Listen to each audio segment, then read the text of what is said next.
Madhumita Mukherjee, and I welcome you all to the Dialogues on Development Management 2024. Dialogues on Development Management is a first of its kind event for the social sector to converge on development management. This unique opportunity creates a one stop platform where social purpose organizations can come together, collaborate, and discuss the complexities of building, managing, and growing organizations, partnerships, and networks to achieve sustained impact at scale. Following the successful inaugural event in 2023, which garnered tremendous love and support, ISDM's annual Dialogues on Development Management, DoDM, is setting the stage for transformative change. DoDM provides a collaborative space for robust discussions, sharing the on ground practices and innovative ideas to facilitate impactful social change. The day features a dynamic mix of 5 tracks and 21 sessions, including plenaries, research paper presentations, and curated masterclasses. We have partnered with 15 organizations who have co created the sessions with us. Our speakers, a distinguished group of thought leaders and experts from across Samaj, Sarkar, and Bazaar, will offer insights and spark impactful discussions and conversations throughout the day. We are all gathered in Samrasta this morning to attend the sessions as part of the track Building a Voice for the Sector. The purpose of this track is to collectively identify ways in which the sector's voice can be amplified.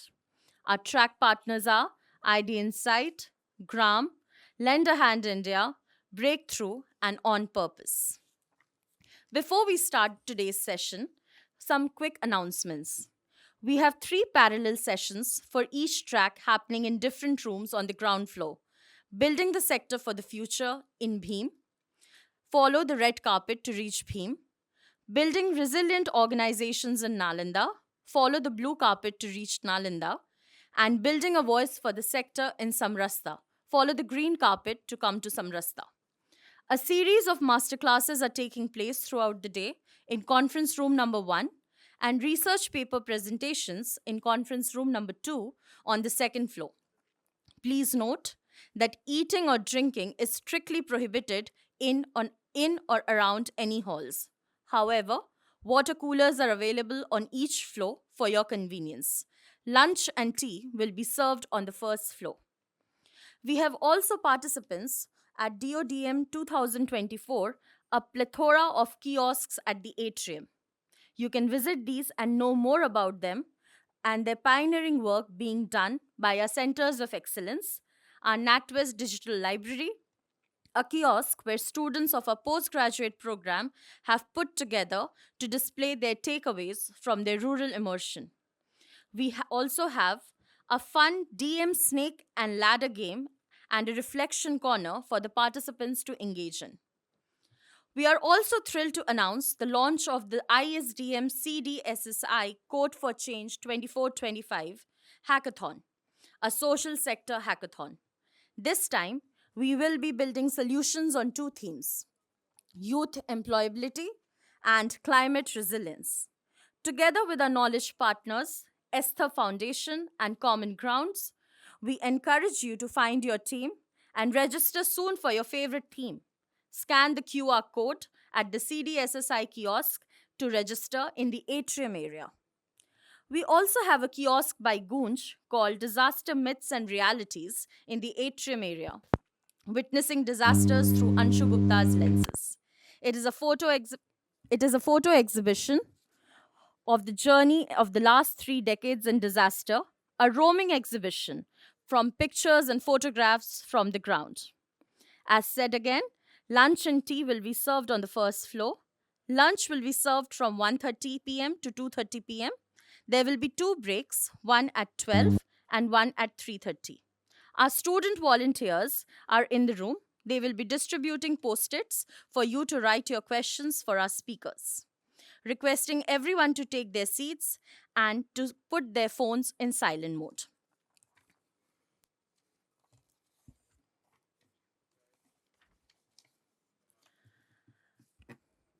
Our first session of this track is titled Evidence Based Advocacy Strategies for Influencing Government and Policy.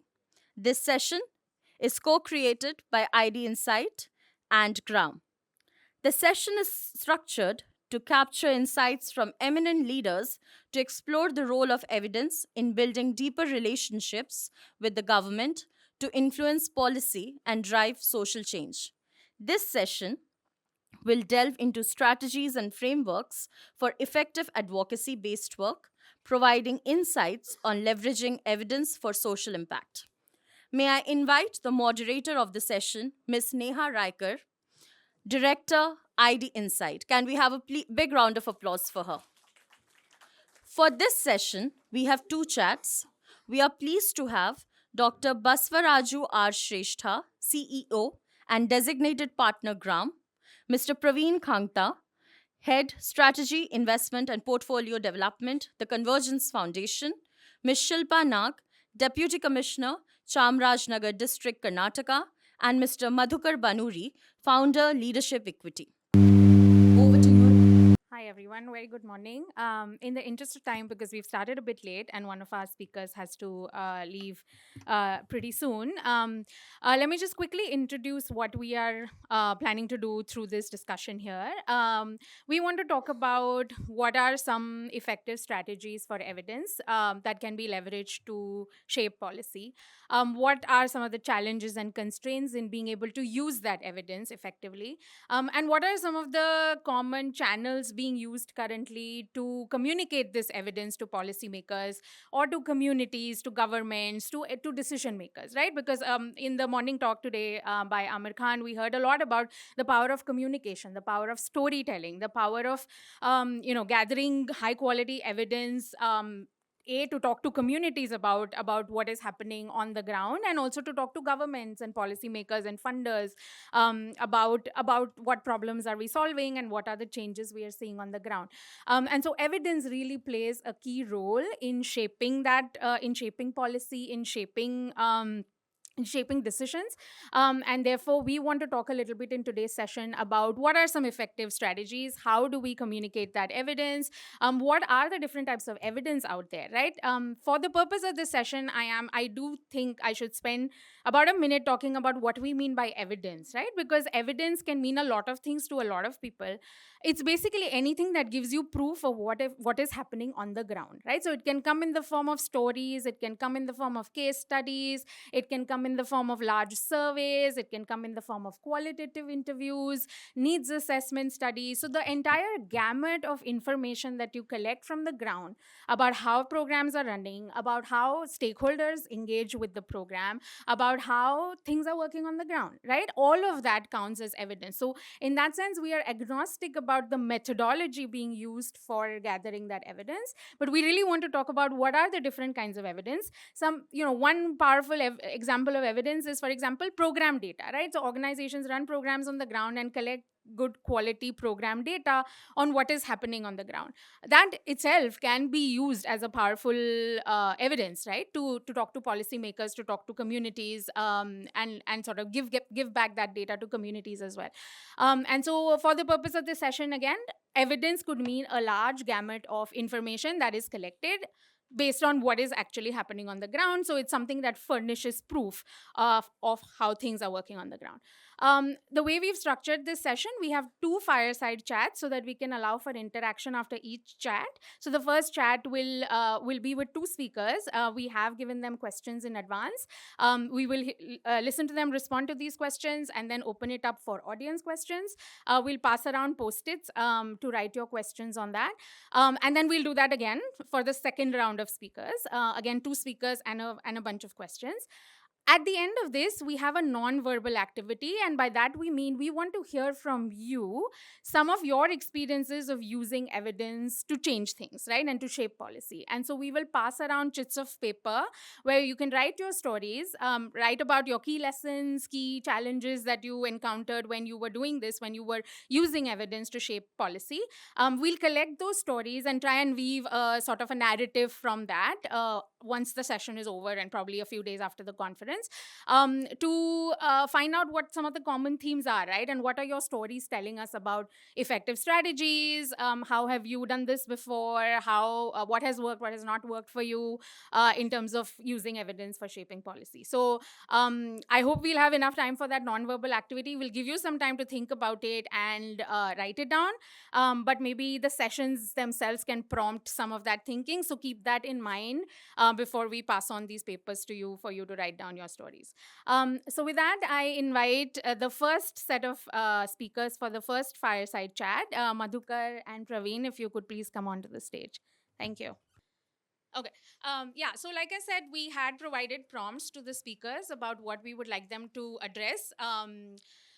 So the topic or the theme for this particular fireside chat between Madhukar and Praveen is going to focus on what are the different types of evidence that are effective from the point of view of a civil society organization like the one Madhukar leads, and also from the point of view of a funding organization, right? The kind of work Praveen does, overseeing a large portfolio of organizations across sectors. What are some of the decisions that that evidence can inform in funding those organizations and their work?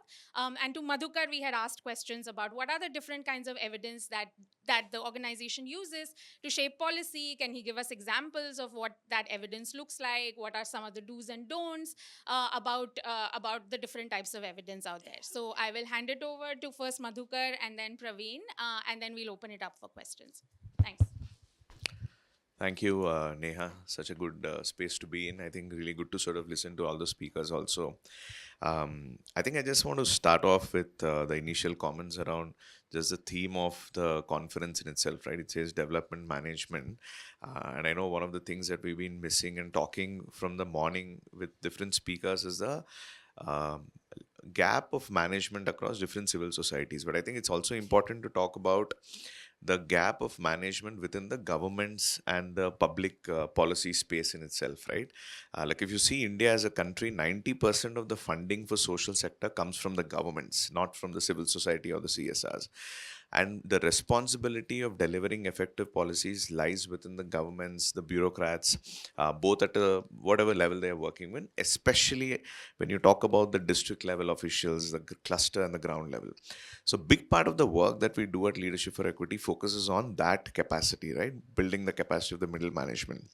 So a lot of the learnings around how do we sort of influence certain policies using evidence came from our work with that group of individuals. I mean, one of the biggest skills, right? And many of us know this, many of us work on the field. When you look at data and how do you sort of influence even the local officials to sort of do it, I think the big gap is in truly understanding the data in itself. There's a huge skill gap of what is monitoring, what is evaluation, what is even data. Because I think historically, as a country, apart from research, intuition is what has driven our policies, right? If you look at why education is such a way, I mean, I've spent a lot of time in education, so education is very personal. So including an IS officer to like a teacher, everyone has gone through education, so everyone has a view on how education needs to look like. And that is exactly the problem, because people don't look at data to say that fine, this is what the children need, this is what my teachers are saying, this is how we should run a program. People go back to, oh, but whenever you speak to a lot of bureaucrats, like mera bacha to YouTube se pad pa raha hai, why can't the entire district learn through YouTube, is a very simple thing that you often get, right? But then that's not how things happen. So a lot of our effort is in really building this skill of how do you constantly leverage data, better database decision making at the field level. I think that has been a big sort of focus area for us. And in that, obviously, technology plays a role. There are multiple, I mean, over the years, I think last 4 5 years, we've built significant internal program data monitoring systems. So constantly there is data coming from our programs. But I think a big part of our work is just with the government. So I think when we work with the governments, the advantage that you have, or sometimes the disadvantage, is that you work with large data sets, right? The smallest district in India has about like 1,500 to 2,000 schools, and you're talking about a good 2 lakh to 3 lakh children data that you currently have. So what do you do with that data? One example I want to quote, there are a lot of things, but I think this will make it much more real for the audience. um, in India, the government school teachers don't get observed regularly, right? No one goes to, like, unlike in private schools, you don't go into the classroom, observe a teacher, see what the teacher is doing, and then give him or her the feedback on how they can improve. uh, that happens very rigorously in all the private schools and high performing schools. So we said, like, look, you need to move the culture of how classroom observations happen inside government run schools. Now, when you do that, what is the data that is generating? Imagine, and so we did it in the government of Andhra Pradesh as a part of a big World Bank run project called the SALT, and in which there are roughly 1.8 lakh teachers, and across 26 districts, we have set up a system where 17,000 observers observe these teachers on a regular basis. Now, it can't be done on pen and paper. You need a technology sort of a platform. So we sort of did a platform which has a research backed tool on 26 actions of a teacher. This simple things, right? Like how many teachers are gender segregating. Now, this is a big issue in many classrooms. Boys sit in one side, girls sit in one side. How many of them are using lesson plans more effectively? How many of them are doing check for understanding? How many teachers are time on task? It's a very critical measure for those of you who are from research background. How many teachers are time on task at a particular time inside a classroom? Now, all of these 26 things is being captured. I mean, as we speak, in fact, yesterday I'm coming from Vijayawada, where we had this review with the government. We now have data, at a live data of about 85,000 teachers continuously being observed. Now, what is happening with this is that data is going to the state level and the district level to see if my teachers in this district are not able to do group work effectively, if they're not able to sort of do better checks for understanding, here's the support I want to do. What we had done was built in the technology platform, built in that research back tool to be able to observe. But I think that has dramatically shifted the conversations on saying, when I as an official am going into the classroom, I'm not looking at, oh, आपका मतलब सारे चिपकाए हुए है क्या, आपका book ready है क्या, आपने मिड डे मील किया है क्या. But now the conversations are on really what is happening in the classroom instruction, and that is what we have realized, that is going to significantly improve the learning of the children. Now, this is one of the many examples that we have done, but I think such kind of initiatives really sort of push about how, at a policy level, what are the kind of insights that are coming from the ground that will help me make better sort of decisions for teacher support. And I'm going to end with, like, many examples are there, but I'm going to end with, like, what really helped when we were thinking about some of these things is, one, keeping it simple. I think many of times we come from outside the system, we think that इतने सारी चीज़ें बहुत बड़ा take लेके आएंगे, but sometimes the answer just lies in simple Google form. I think we need not intimidate people by doing a lot many things. It's very, very simple solutions which pushes adoption, which also pushes the policymakers to say that this is simple and it can be adopted. The second piece of it is, like, pushing, because I think one of the key construct was also evidence-based policy making. Policy making in itself is socio-political in nature. No matter how much data we all say कि this is working, हमको पता है ये काम कर रहा है, but the people sitting on the top need not believe in that. It's not just data, it's much more the softer elements. So the other elements that in the form of evidence, right? It's just pure data coming in, but it's also like what Neha, you started off, it's what are the stories? What are the people who are supporting this? Who are the dissenters that are not supporting this? What are they sort of sharing? And how is that sort of aligning to the larger political agenda? agenda out there. That's what I think pushes for ultimate sort of policy shift. And lastly, I think it's all about sustenance and ownership, right? Like evidence, fine, many of our organizations, बहुत सारे लोग यहाँ पे बैठे हुए हैं, हमारे बहुत सारा program data रहता है, but till the time the governments don't own it, till the time they don't feel the need of this evidence that is being generated as far as our own sort of problem solving, it truly won't sustain even policies. And many examples, Swachh Bharat is a great example where now the governments have started taking ownership on how clean cities we are rather than the citizens doing it. So I think it's a lot more to do with even some of the things that I think making it a community-based movement. So those were sort of the learnings and example that I thought might be helpful for the group to know. Thank you. Thank you so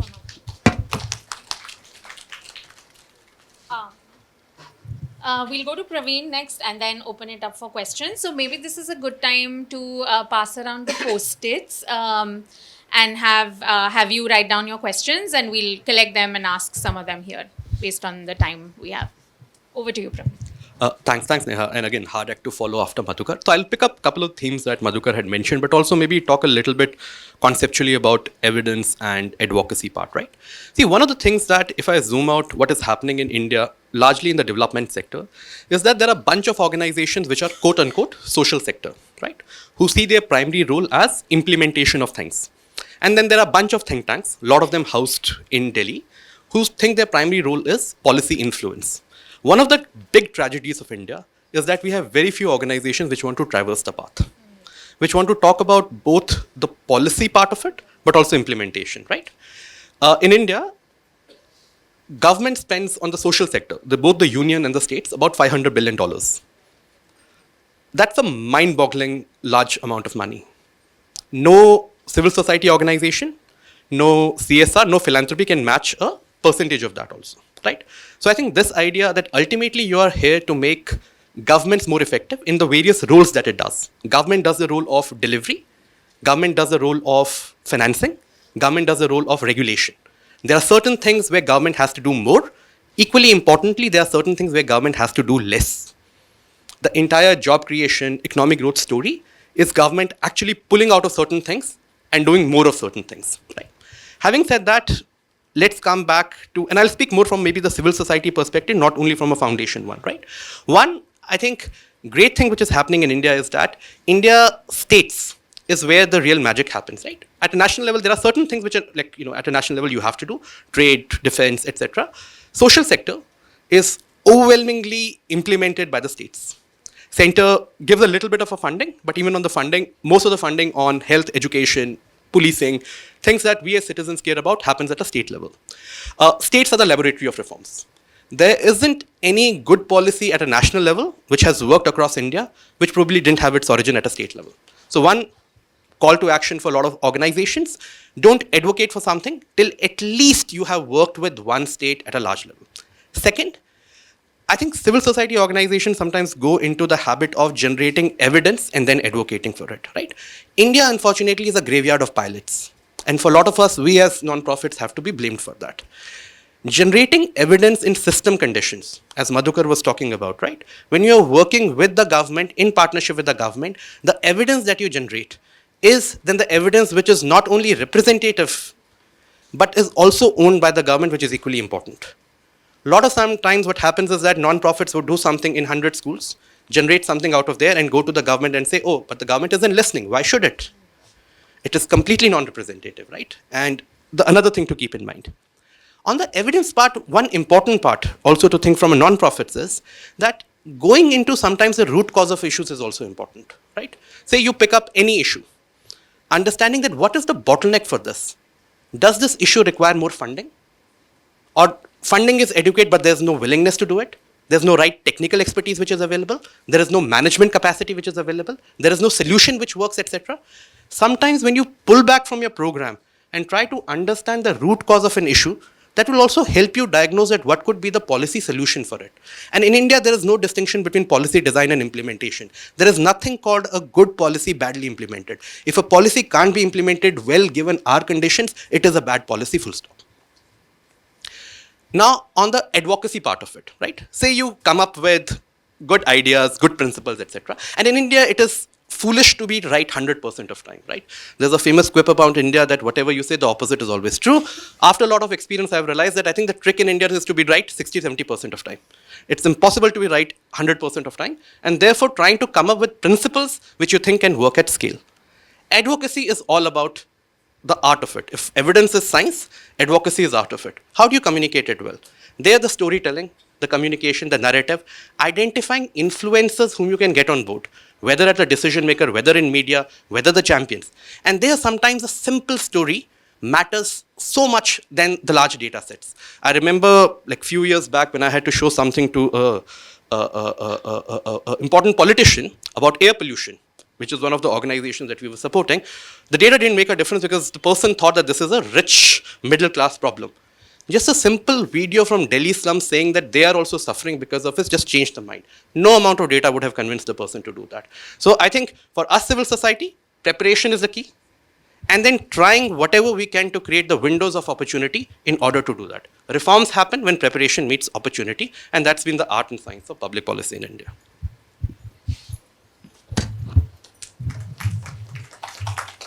Thank you. Yeah, this has been great. Thank you so much. I have a lot of questions, but I will use my privilege very wisely.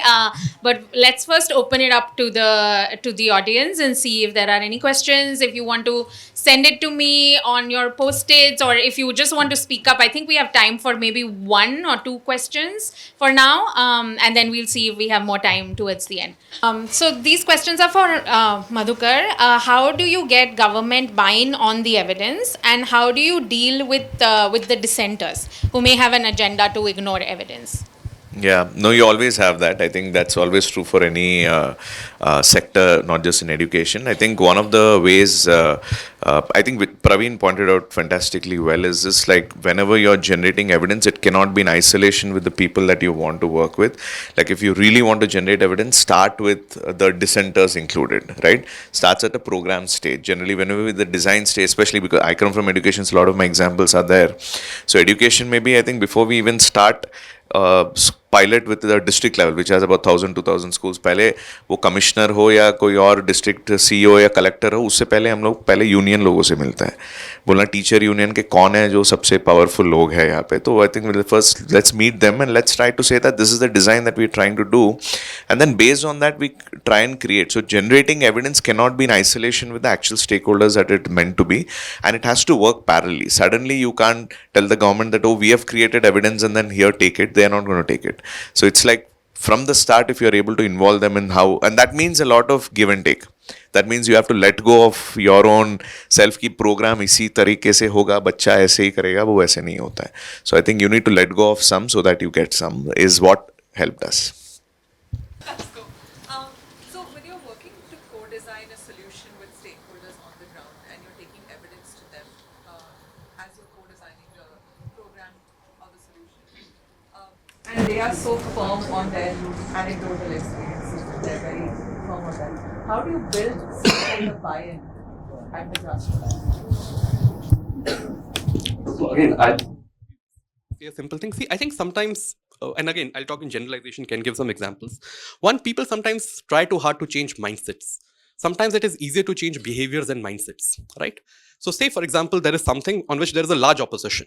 To tell them that let's try this, a simple intervention. In case you see it is working, we can try. And that gets the ball rolling. So in case you find too much of an opposition or particular thing, trying to change mindsets is really difficult and changes sometimes the generation. Taking a low touch, low risk effort for them, saying that we'll work with you, but maybe we can change behavior slightly more easily. And once things starts changing, you see sometimes the ripple effect happen. Yeah, I think just a similar thing. I think if there is too much of pushback on certain things, saying that if the system is only pushing you back, saying कि ये नहीं होने वाला है, then maybe it's a sign कि ये नहीं होने वाला है, because we are trying to change systems here, and moving systems is all about really understanding the people of the system. So if the system is not ready, there are 2 principles. I think there's one book I want to quote for those of you who haven't read. This is a book called The Sixth Discipline by Peter Senge, which is a fantastic book. I think definitely recommend it. Talks about the whole idea of systems thinking and how systems move. And if the people in the system are not ready for it, system is not going to move. So that means either the system is not ripe enough, अब कितने सारे problems है, right? Like many problems in India, the social problems है जो system is not ready, वो जब तक वो मूव नहीं होता है, because only the people outside the system we feel the system is broken. अंदर वाले को कभी नहीं लगता है ना सिस्टम ब्रोकन है, सिर्फ अपने को लगता है because we are outside. So that it's a very good phenomena, but that is what, so it is not ready. So whenever it is ready and ripe enough to be able to do the intervention, you do it. Maybe we have time for one more question, and this is a really interesting one on something you mentioned about capacity to understand data and the skill gap, right? And what specific steps have you taken to build data capacity across different levels of the government? And then what are those specific data capacity aspects that you've worked on? Yeah, no, so we realize that that is a very big problem in the middle management of the government bureaucracy, right? Because the top bureaucrats, obviously you have much smarter people, your IS officers and all are leading the departments, but I think when the policy comes down, the ability of the middle management to do some of these skills is very limited. Like, look at any district officer, district education officer who's has about 8,000 to 10,000 teachers under him or her. Imagine a corporate company with 8,000 employees. Look at the skill set of a CEO of what you expect. Wahi skill set, if you talk to a district education officer or a health officer, they don't exist. So data, we really, basic things in education, we said ki can a district officer and even a cluster officer differentiate between what is monitoring, what is evaluation? How do you look at data? I know my schools are 250 or even 1,000 schools I have under me, but how do I sort of, what are the 3 big data points that I need for to know the health of my district? Learning outcomes, that's a basic thing. कितना enrolment है, बच्चे कितने हैं schools में, ये तो चाहिए. But I think साल में एक बार देख रहे हो कि महीने में आधे systems in place. So and these are simple things like and even we went to extend of even teaching the district officials how to make a Google form. As simple as that. And for some people, it was life changing. They're like, यार पता ही नहीं था, हम लोग तो paper में आते थे, छापा मारते थे, वो फोटो लेते थे, फिर व्हाट्सएप करते थे, फिर वो कोई और कंपाइल करता था.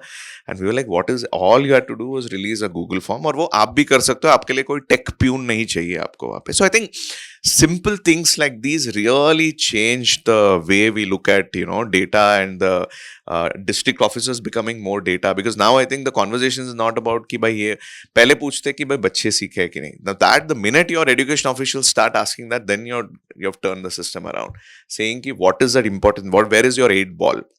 And that I think has been, and this is a simple example, but a lot other skills around looking at NAS data, National Achievement Survey data, kaun se clusters, can you identify which are your bottom 10 clusters so that you can support them well, what are your bottom 10 schools so that you can better intervene.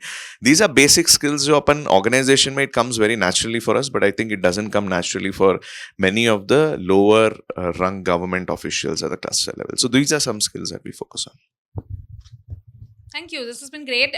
Let's I think start the second fireside chat, and then if we have some more time, we can take other questions for this chat as well.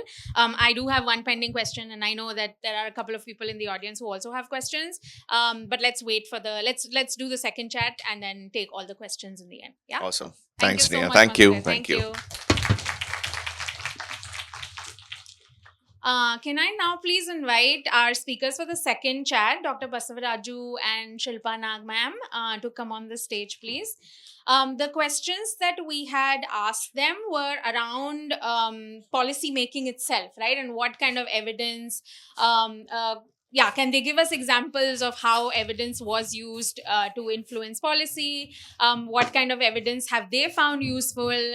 So Shilpa ma'am works at the policymaker's end, right? And so we asked her questions about what kind of evidence has she used in the past, what has she found effective, what types of decisions has evidence enabled her to take. And then Dr. Basavaraju, we had asked questions about, what are some effective ways of evidence, any examples, any do's and don'ts, any challenges with generating high quality evidence across different sectors, because GRAAM also works across different sectors and uses evidence across sectors for policy shaping. So those were some of the questions that we had asked them.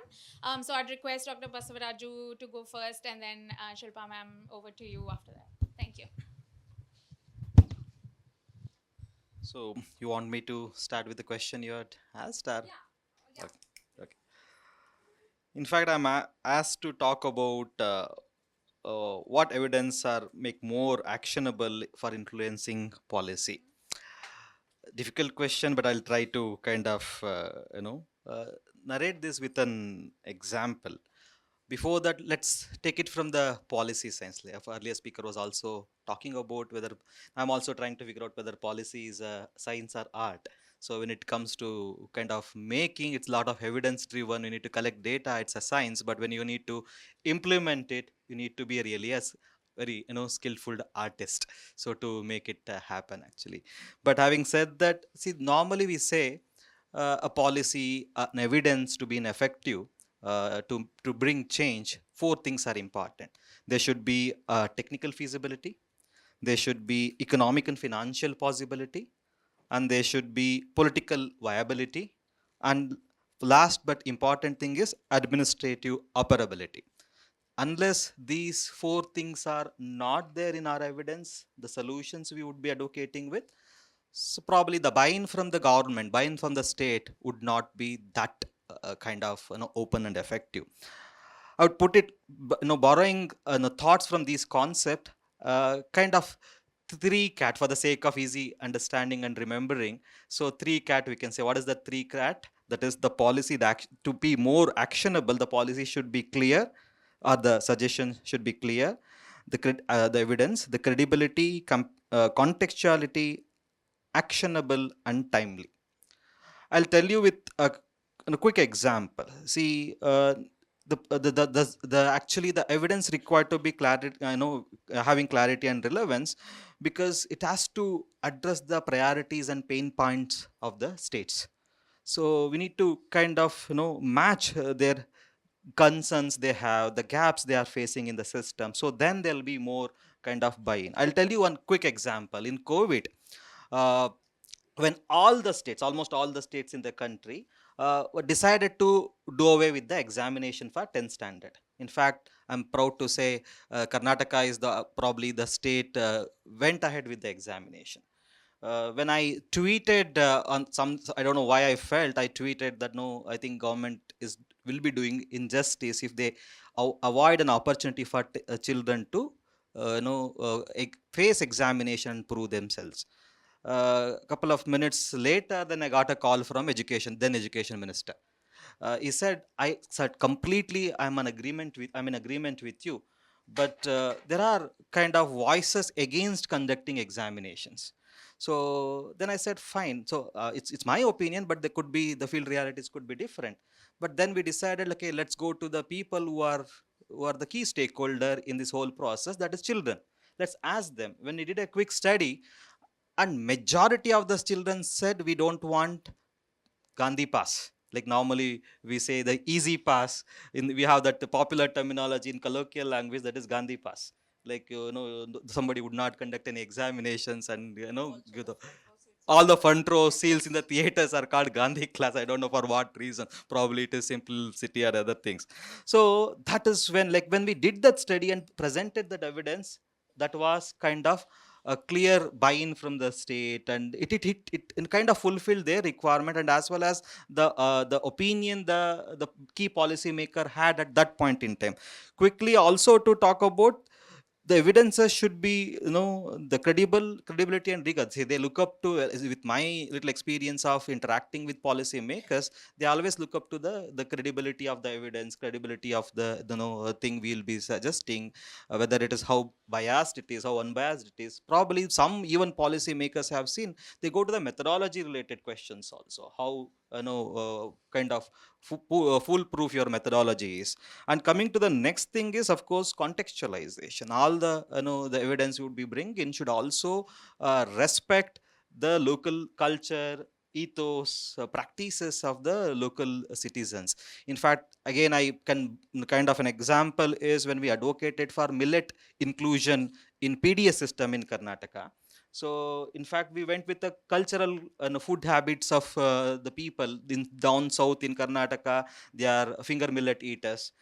North, it is jover, is the they consume sajje, they consume. So also need to keep understanding the cultural and other contextual relevances, and of course timing and timeliness. That is more key actually. So you need to understand what is the time you have to kind of go and approach somebody, and timing also. Like a lot of budget related evidences, kind of get hearing, patient hearing probably during the pre-budget consultations the government held.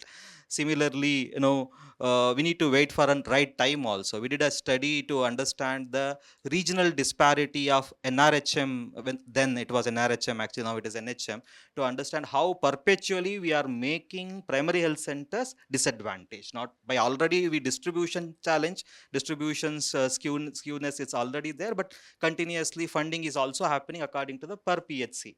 So, but we had to wait for an excellent officer to come and take the stage. That's a timing, because we knew until then probably with other officers it wouldn't happen. I can even take the name Shri Shivshailam sir was there actually. Then we went and advocated. Even he took a very logical and rational decision. I think that's something important factors, I would say.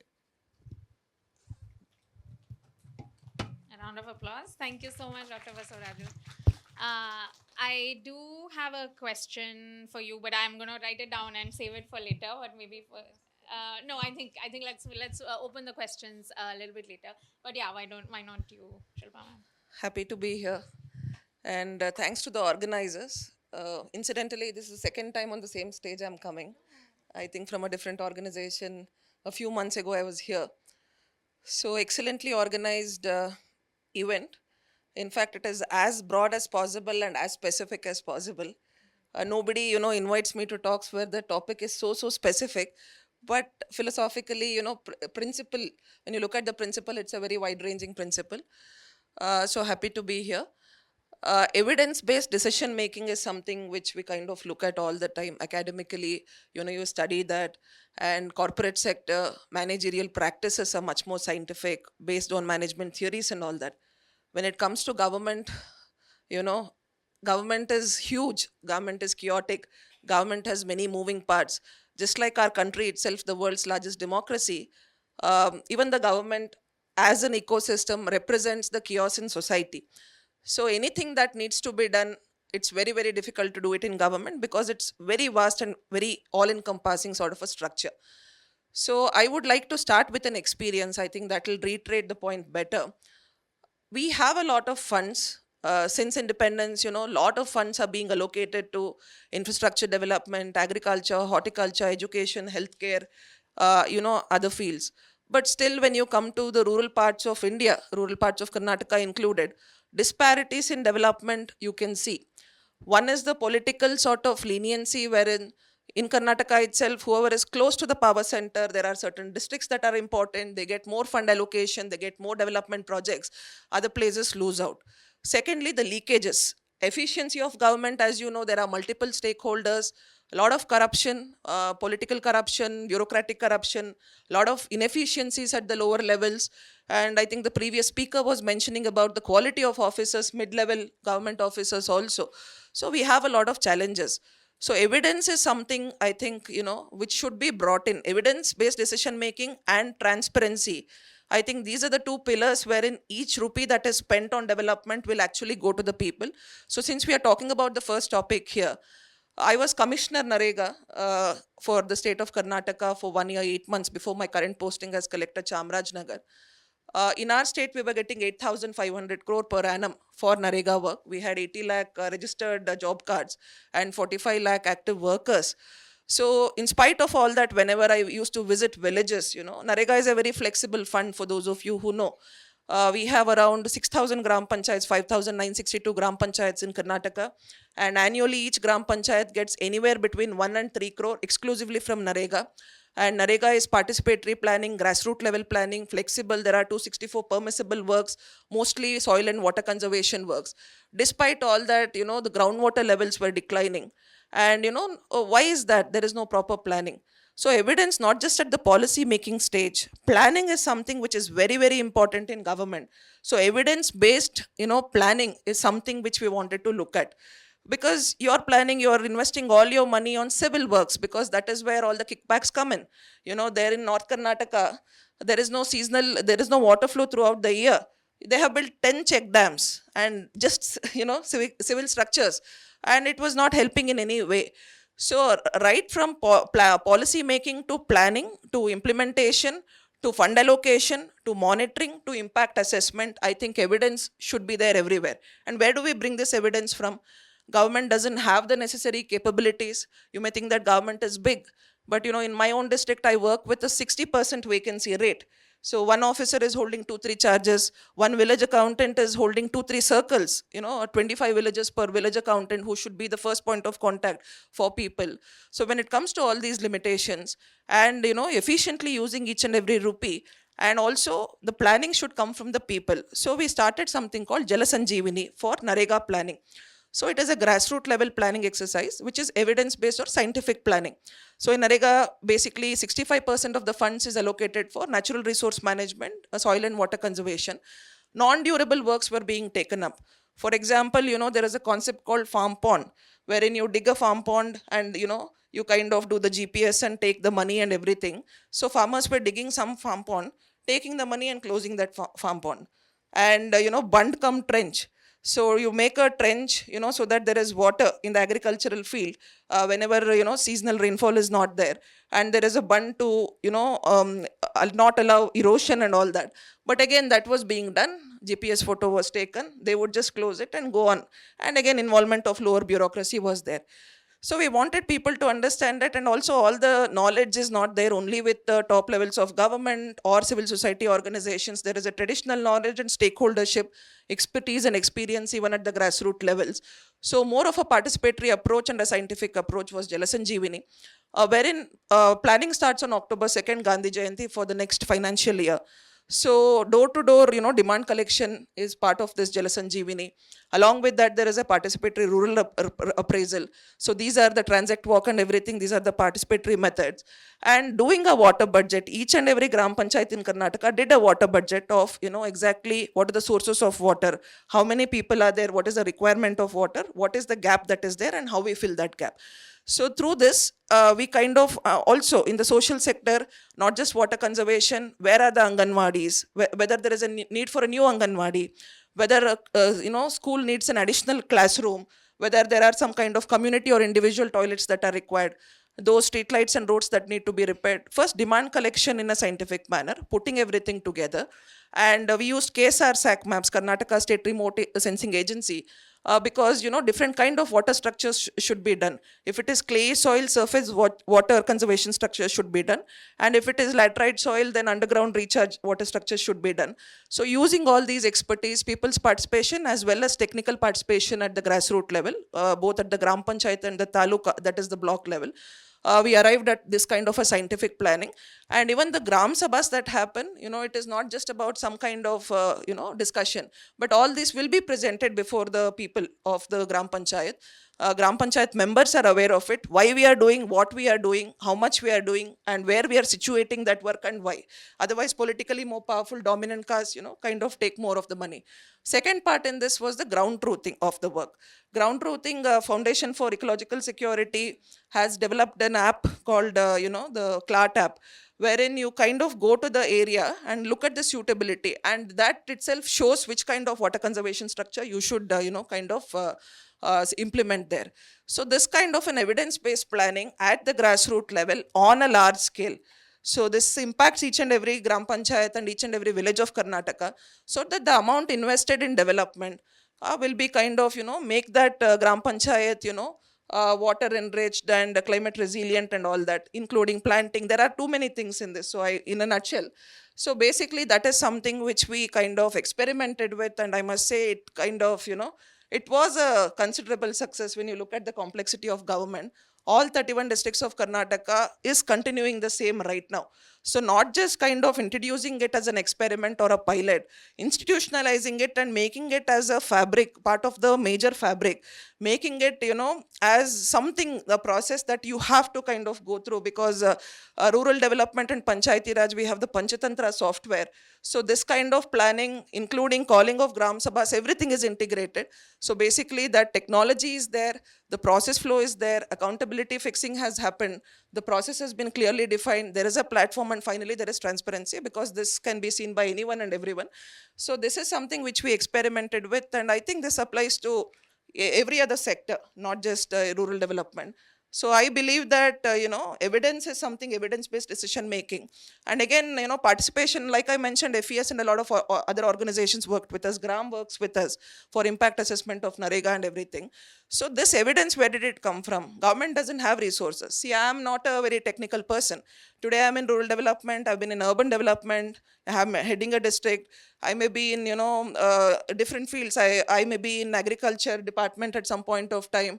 I may be in some kind of an e-governance role and all that. So not all bureaucrats, and so many people question whether generalists should be heading departments and all that. But I believe that management and communication and coordination, networking, identifying the right people, putting them in the right place is what our job is all about. We can't become experts in everything. So, to have that expertise, that is where civil society organizations come in. That is where, what you bring as evidence-based decision making, just being open to it. And again, it is individual centric. Like, there are some officers who are open to feedback, open to working with the CSOs, even politicians, I must say. And I was talking to Mr. Basavaraju, not to just, make it, but I also feel that even politics is individual centric right now. It is not ideology centric. It is almost all political parties and systems kind of operate in a similar manner. There are great political leaders. There are great, civil society organizations. There are some very good bureaucrats. But again, our system is still person-centric, and whatever the person wishes or pushes for happens. So that is why bringing this into policy and making it as a mandate, making it as a lifeblood of planning and development is something I think which will take India a long way. Especially that example of the Narega planning was an excellent example of sort of institutionalizing decisions that came from evidence, right? And that's I think something that we all really aspire to do in our work with government. So that was a great example. Thank you so much for that. Opening this up to questions, we have a shortage of mics, so if you could write your questions down again on a piece of paper. If we have some, I can start taking those already.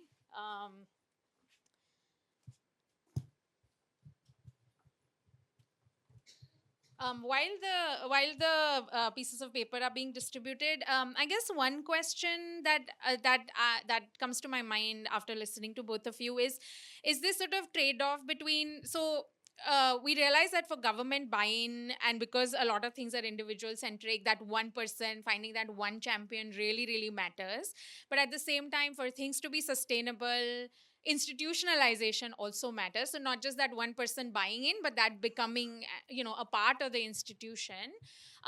What are some of the levers that can be used to sort of straddle this trade-off, right, between getting that one individual champion bought in, but also making sure that with the transfers, when that individual champion goes away, things still sustain and things still remain institutionalized.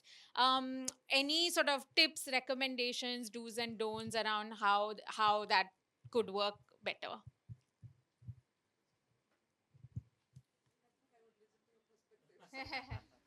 I can bounce off from that. Yeah, that's a difficult question, but of course, government in that way is an institutions. In our experience, also, although champions make our job easy, but when you are evidence driven, when you're rationally correct, and of course you'll be able to articulate it appropriate, I've seen most officers and the policy makers would listen to it actually. I'll tell you, of course, it all depends sometimes how you communicate it, and probably the strategies we may use for it is depend on the gravity, the interest, the controversy of the topic, etc.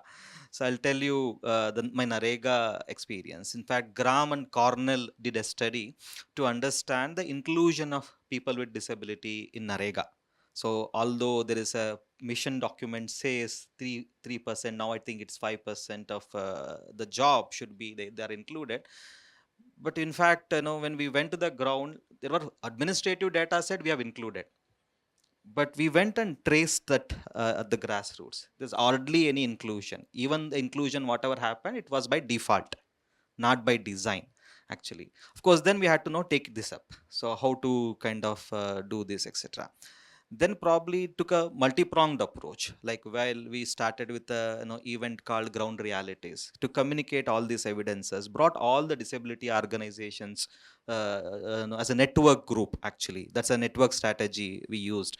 Then communicated the evidence through the research whatever we have done, and ensured that the minister, in fact, I'll tell you this another thing also. Then I went and actually we normally as a last resort we work with politicians. In fact, more we work with the bureaucrats actually in our organization as a strategy. But when we went and talked to commissioner, then he said, "So we have a lot of other priorities. What is this? You're brought in with disability, something which will nobody will even come and ask for. That is not in my radar at all." That is the statement that person said. So, but we had to work with the state. The next strategy we could do is go and talk to the minister, ensure that minister would come for that particular program. So automatically on that particular day, commissioner was there before minister in that particular program.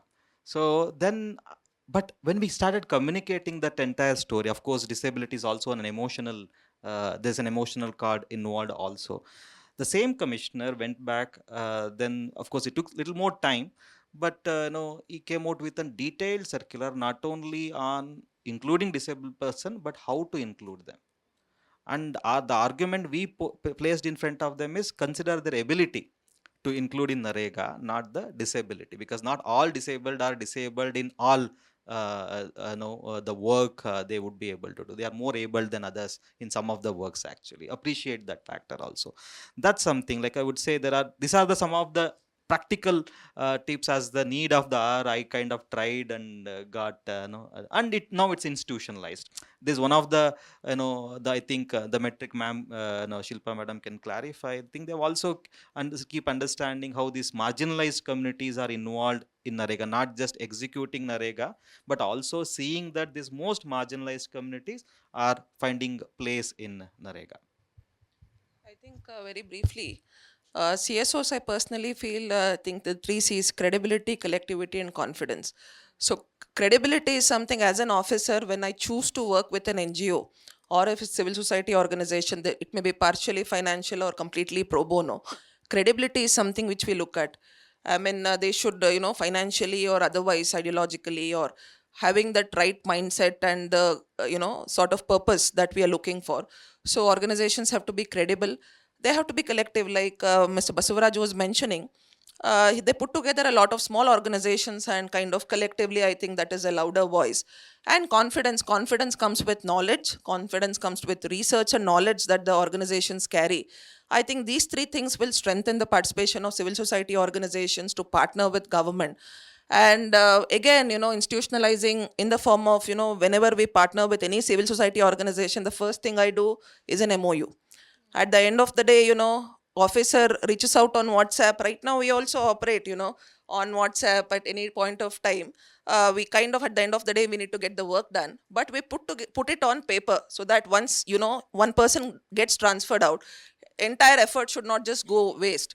So that is why kind of institutionalizing in the form of written, a documentation, and giving it a specific timeline, a time bound engagement, and both the roles of what the government should do and what the civil society organization partners should do, properly delineated, accountability of the officers, and the organization fixed and everything. I think it will go a long way.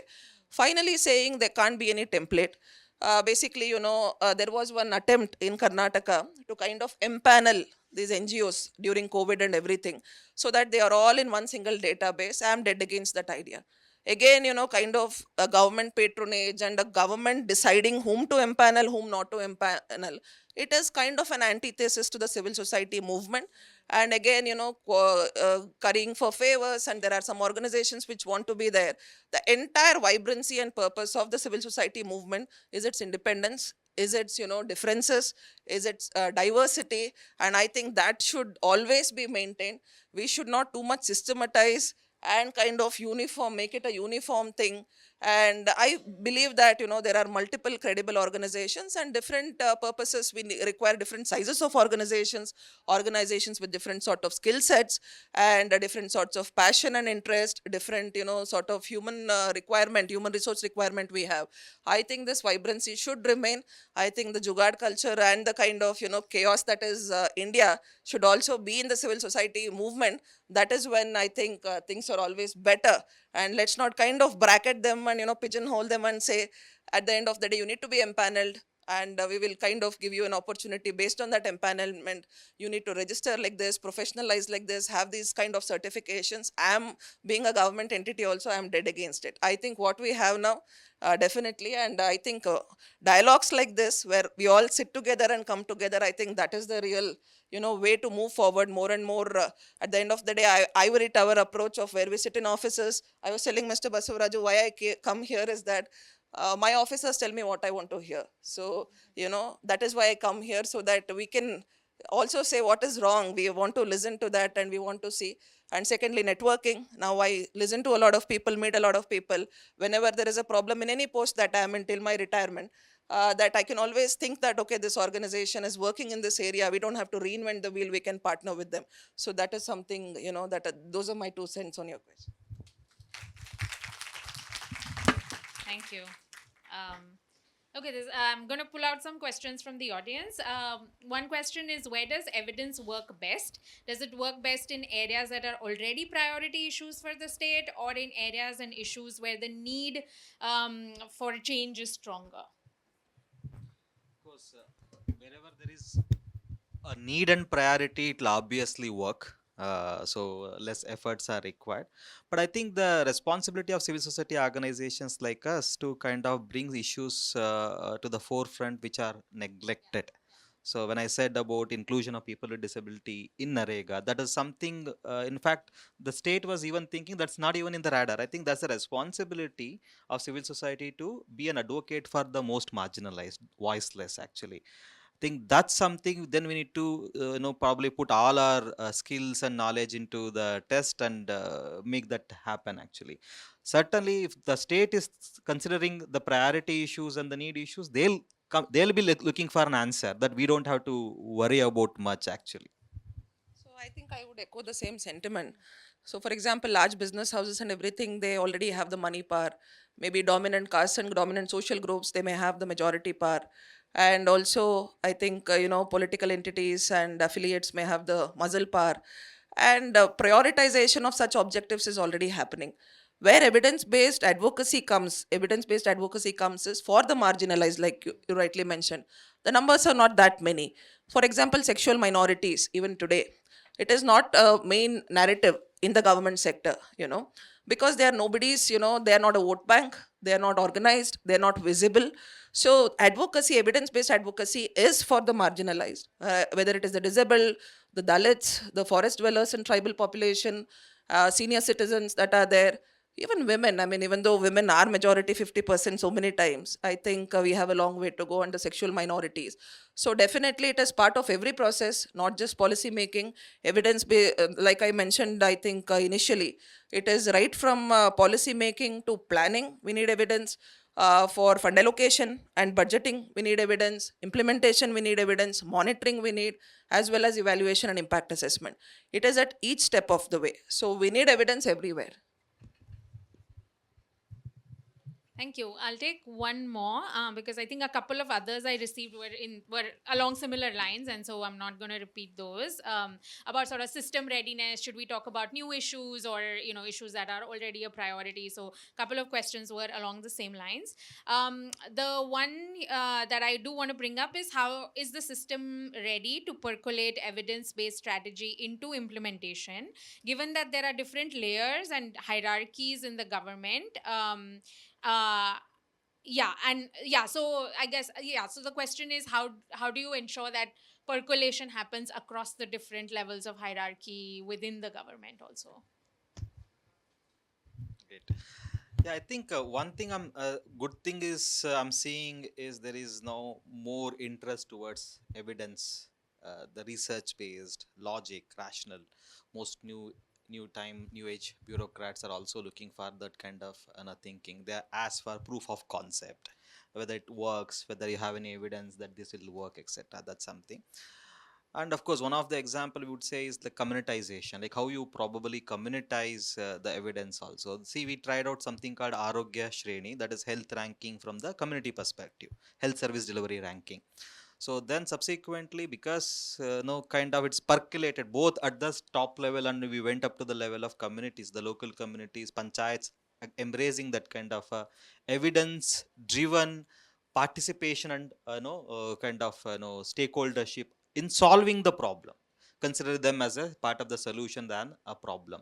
Then subsequently now, because of that kind of that institutionalization are percolating down in the system, so now other states looked up, then Jharkhand looked up that model, then we were invited to implement the model in Jharkhand. Now we'll be doing a scaled up version of the same in UP and Karnataka. I think that is one way probably to kind of see the strength of civil society, as I've understood in my 2 decade of experience working with the civil society, is our community strength.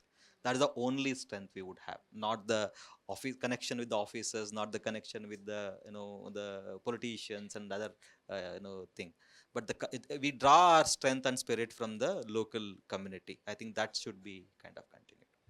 Basically, I think no matter who is there, people should ask the right questions, and that is when it happens. So, two small things. I think how do we kind of make it as part of governance structures and all that? Already it is happening. When, for example, whenever a bill is passed, before it is when it is in a draft stage only, it is kind of put up for public consultation and all that.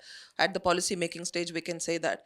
In Karnataka, we experimented with something called the Citizens Report Card at the Gram Panchayat level, wherein directly, evidence of good governance or bad governance or areas where the panchayat needs to actually improve is kind of given by the citizen.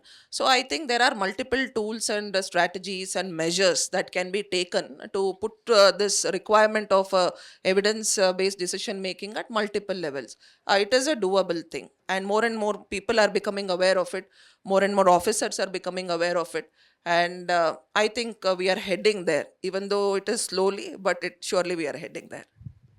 Okay, so something I mentioned at the beginning of the session is we would love to hear from you, your stories of how you have used evidence to change policy or to shape policy, to influence people in positions of authority. And so, if you could share those stories with us on a piece of paper, very briefly, what were some of the lessons from that and what were some of the challenges? We'd love to get those inputs from you and synthesize it in the form of a blog or some kind of a write up after the conference. So we have pieces of paper. If you can share them with the organizers, we will collect them towards the end of the day and weave it into a story. Yeah, thank you so much for your engagement, and it was great to get all the questions from you. And sorry we couldn't cover everything and all the questions, but that was because we had only 60 minutes and a great lineup of speakers. But thank you so much. Thank you so much. As ma'am said, you can share your inputs in two kiosks, the Center for Data Science and the Fellowship kiosk. We'll collect it from there. As with all our events, the team at ISDM has put together a bag with few items to capture our gratitude to our esteemed speakers and guests. A tree is being planted at Trees for Delhi by Grow Trees with ISDM. The bag also contains the book Samaj, Sarkar and Bazaar by Rohini Nilekani. This is an anthology of her journey into civil society and philanthropy. We also have the Data Indeed booklet put together by ISDM Center of Data Science and Social Impact, and A New Era of Giving, a compilation of essays and reflections by eminent philanthropists brought out by ISDM Center of Philanthropy for Inclusive Development. May I request Shweta Prakash, Center Lead, CDSSI ISDM, to felicitate our panelists as a token of our gratitude and appreciation, followed by a group photograph. Mr. Madhukar, can you please join us on stage?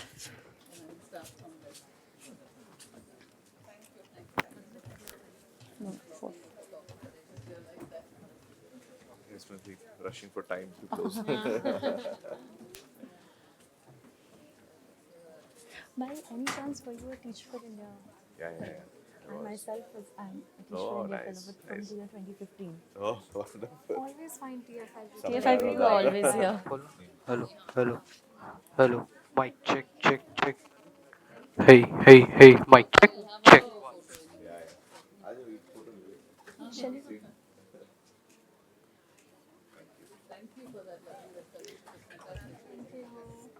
Thank you, everyone. The next session in Samrasta, we will start in 5 minutes.